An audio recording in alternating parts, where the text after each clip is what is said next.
소식을 만나보는 코너 변상욱의 눈 시간입니다. YTN 뉴스가 있는 저녁 변상욱의 코너 나왔습니다. 어서 오십시오. 네, 안녕하십니까. 지난주 금요일 오후에 결과가 나왔는데요. 자본금 불법 충당과 허위 자료를 제출해 종편 승인을 받은 MBN에 대해서 6개월 업무 정지 명령이 떨어졌습니다. 예. 결과 예상하셨습니까? 저는 3개월 업무 정지를 예상했습니다. 승인 취소는 나지 않을 것이다. 승인 취소는 야당 의원 2명이 거기 배를 째라고 들어눕거나 무슨 방법을 써서도 안 나올 것이고 예.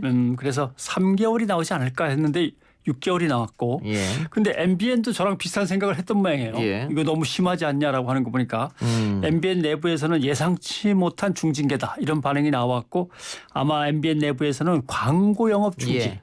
아마 이게 나오지 않을까 생각했던 것 같은데 예. 아니면 영업 정지여도 뭐 프라임 때 혹은 예. 심야 시간대 뭐 새벽에나 예. 뭐 그런 방송을 생각을 했을 중단해라 텐데 이런 정도. 나름 6개월 영업 정지면 중징계입니다만 어쨌든 불법을 저질렀기 때문에 예. 승인 취소 사유는 되지 않습니까? 법에 그렇습니다. 나온 대로. 왜냐하면 예.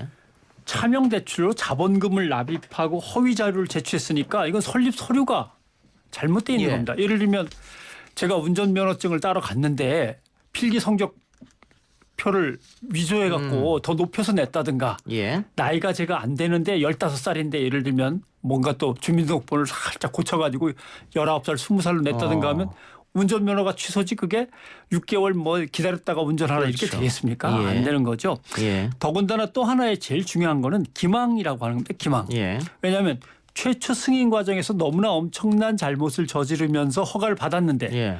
그 다음에 14년, 17년 재승인 과정이 있었는데 그때도 또 거짓말로 또 서류를 계속 낸 거니까. 처음에 거짓말했기 때문에 계속 했어요. 계속 냈으니까 이거는 거짓 기재한 재무제표를 계속 들이밀면서 어떻게 보면 국가기관을 갖다가 기망하고 속인 거죠. 그러니까 이것은 승인 취소를 할 수밖에 없는 상황이었습니다. 예. 근데 이제 조금 오해하시는 부분이 있는데 방송법 18조에는 4가지로 돼 있습니다. 아시는 대로 승인 취소, 영업 정지, 광고 중단, 그다음에 승인 기간의 축소 이렇게 4가지인데 그러니까 4가지 중에 하나를 택해서 선택하면 되는 거 아니야? 예. 벌을 줄 때 이렇게 예. 생각하시는데 시행령으로 넘어가면 시행령 17조에 가면은 뭐라고 돼 있냐면 이 18조의 방송허가 취소 등의 처벌에 관한 규정은 다음과 같다라고 방송법 시행령 17조에 돼 있고 17조 별표에 의해서 처리한다 이렇게 돼 있는데 그 별표를 보면요.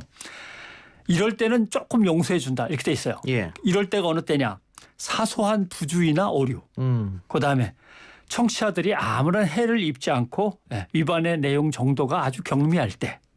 3번째, 5년 이상 방송사업을 모범적으로 해왔거나 위반 행위를 이거 처음 했을 때. 예. 그다음에 검사가 판단하기에 이거는 그냥 기소유예 정도로 일단 봐줘야겠구는 또는 법원에서 이건 유죄이긴 유죄인데 너무 경미해서 선고유예로 일단 넘어가자. 이러는 경우에는 감경 조치한다. 그런데 지금 그게 아니지 않습니까? 지금 말씀하시니까 4개 조건에 하나도 해당되지 않는데요? 법원이 오죽하면 언론사의 대표이사하고 부회장한테 징역형을 선고하겠습니까? 예? 유죄 판결이 났고 그렇죠. 5년 이상 방송사업을 모범적으로 했다. 아까 얘기한 대로 2번이나 더 거짓말을 했던 것이고 예. 위반의 내용 정도는 당연히 높은 거고. 그리고 법의 일반적인 상황은 가장 심한 죄를 지었을 때 가장 심한 걸 맞춰가지고 내려오는 거거든요. 예를 들면 사람의 목숨을 빼앗았다 그러면 이쪽에서는 사형 이렇게. 그러니까 가장 심한 죄를 저지른 상황이에요. 근데 거기서 밑으로 쑥 내려와서 맞추려고 그러면 안 맞죠. 예. 그런데 그 여권 추천 인사들도 이게 허가 취소는 결정을 안 내렸단 말이에요. 그러면 결국은 정치적 결단인 것이 아니냐. 법적 그렇죠. 결단이 아니라. 예. 예를 들면 정권에서도 만일 취소를 하면 굉장히 부담으로 작용할 수 있으니까. 부담스럽죠. 예. 그러니까 결국 핑계를 대긴 됐는데 위반 행위자가 처음으로 해당 위반 행위를 한 경우로서 5년 이상 방송사업을 나름 모범적으로 해온 사실이 인정되는 경우에 이제 집어넣은 거죠. 예. 그러나 민주언론시민연합 성명서를 보면 무슨 소리냐. MBN은 불법 백화점이라고 표현해도 모자랄 만큼 다양한 범죄 행위를 지속적으로 벌여왔다. 이렇게 돼 있고요. 그러니까 이건 시민사회의 평가가 그렇다는 거죠. 또 하나 업무 정지를 받았는데 나름대로 이걸 뭐라고 표현해야 될까요? 이미 정치적으로 짠 그렇게 틀이 짜인 그 안에서 얘기하는데 시간을 일단 버는 겁니다. 시간을 번다는 것은 승인 취소를 했다고 하더라도 한 2년 내지 예. 3년 걸립니다. 그렇죠? 행정처분에 대해서 다시 소송을 걸고 본래 또 승인 취소를 해도 6개월 동안은 일단 영업을 계속하면서 정리해 가지고 승인 취소를 받게 예. 돼 있으니까. 근데 흥미로운 것은 매경 미디어 그룹에서 당신의 꿈을 펼쳐보세요라고 기사가 났습니다. 보셨는지 예. 모르겠습니다. 예. 매일경제에서 새 직원을 뽑습니다. 6개월 정지가 결정났음에도 불구하고. 네, 이게 그저께인가 그저께 나온 광고입니다. 56기 수습 기자와 함께 MBN 수습 기자의 수습 PD 채용도 진행을 합니다. 결국은 어느 정도 봐줄 거다라는 생각, 봐주는데 혹시 좀 심하게 나오더라도 시간을 끌면서 정치적으로 뭔가 수를 마련할 수 있다. 일단 6개월 유예 이후에 6개월 정지니까. 그렇죠. 예. 6개월 유예 후에 6개월 정지인데 소송에 들어가서 행정소송을 진행하면 더 대법원까지 가려면 예. 2년 3년. 그때 되면 정권이 바뀔 수도 있고 뭔가 새로운 유예 방안이 나올 수도 있다라고 하는 생각을 하면서 그래, 우리는 내가 할 길 간다 이겁니까? 글쎄요. 일단 뭐 경영진과 그다음에 노조라든가 직원들의 의견은 좀씩 다르겠습니다만 반성하고 회사 경영에서 자본가들은 완전히 손을 떼달라라고 하는 게 노조의 입장이고 회사 나름대로 경영진 입장에서는 뭔가 새로운 탈출구를 마련하려면 시간이 필요하다. 이런 판단이겠죠. 여기서 반대되는 의견 한 두 가지 여쭤보죠. 일단 국민의힘 쪽에서는 예. 재보궐선거와 대선 지방선거가 앞에 있기 때문에 여기서 청와대와 방통위가 합작해가지고 선거 이기기 위한 종편 길들이기다. 이런 논평을 했습니다. 종편을 길들이게 하려면 4대 종편 중에 JTBC는 조금 성격이 다르니까 뺀다고 치면은 결국 조선, 동아, 매경이 남지 않습니까? 그러면 매경을 일단 지워버리고 나머지 조선과 동아를 확 겁을 주는 방법을 택하지 뭘 이걸 억지로 어떻게든 살려놓고서 하겠습니까? 그거는 뭐 나름대로 정치적 공세이긴 하지만 딱 논리적으로 해당은 안 되는 것 같습니다. 이건 어떻습니까? 지금 MBN 경영진의 잘못을 MBN 임직원과 외주 제작사한테 떠넘기고 있다. 우리가 무슨 잘못이냐? 경영진의 잘못이지 뭐 이런 논란도 있는 것 같아요. 그러나 업무 정지라고 하는 건 누구 하나의 탓일 수가 없습니다. 예. 대주주와 구성원 모두의 책임이라고 봐야 되는 거고요. 불법을 주도한 물론 경영진과 대주주의 잘못이 크다고 할 수는 있지만 사실 임원들은 얼추 다 알고 있었을 거 아닙니까? 예. 직원들 중에서도 간부가 되어 올라가면서 다 알게 돼 있었습니다. 그렇게 되면 도대체 누구까지가 공범이고 누구서부터는 공범이 아닌가. 이건 헤아릴 수 없거든요. 이거는 모두가 함께 책임을 져야 될 문제죠.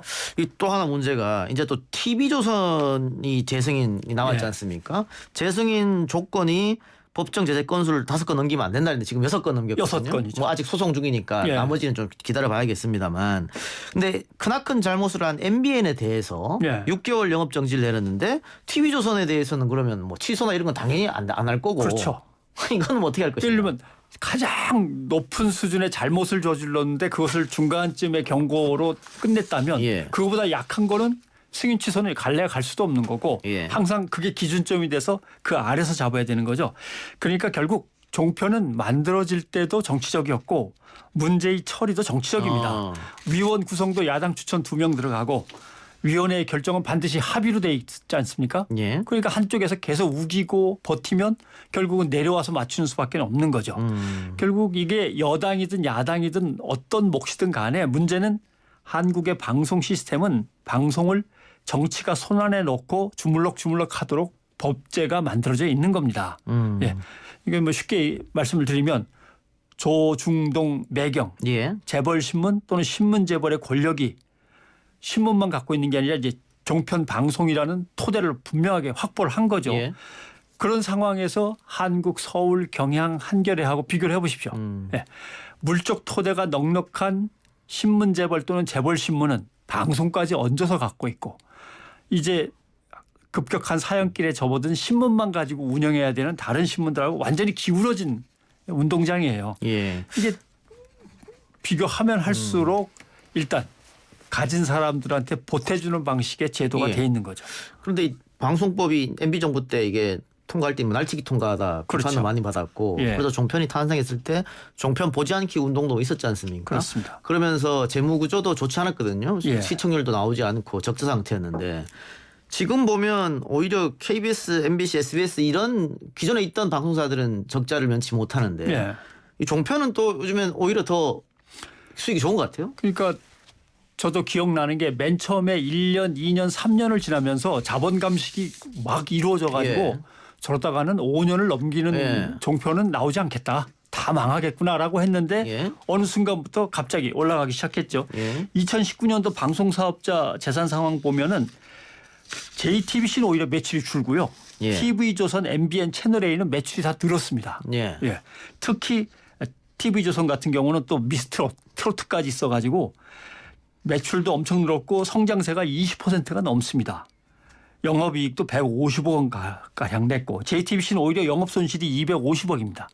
결국 이렇게 되면 뭐냐면 잘못돼 있는 방송 시스템 제도와 정치적인 개입 때문에 나름대로 좋은 방송을 하려고 애쓰면 애쓸수록 손실이 크고 적당히 넘어가고 재밌는 걸로 때우고 그때그때 정파적인 이익을 위해서 요리조리 변신을 자유롭게 하면은 오히려 이익이 늘어나는 이런 시스템으로 지금 한국 방송 체제가 굳혀져 있는 거죠. 이게 또 종편은 탄생하면서 많은 특혜를 얻었으니까 예. 뭐 직접 광고 플러스 뭐 중간 광고 또 앞순번에 번호 배치 그렇죠. 이런 것들이 지금 시간이 지나서 좀 효과를 발휘했다. 그다음에 다른 플랫폼들은 의무적으로 종편 걸 내줘라. 의무 전송. 의무적으로 전송하는데 돈은 또 갖다 드려라. 예. 이런 제도까지 다 있던 예. 거죠.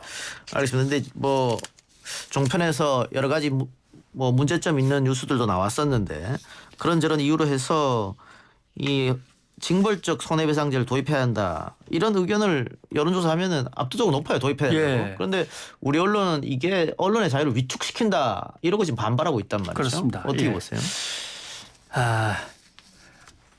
사실은 저는 이렇게 생각을 합니다. 징벌적 손해배상 제도는 언론 개혁의 첫걸음에 불과합니다. 예.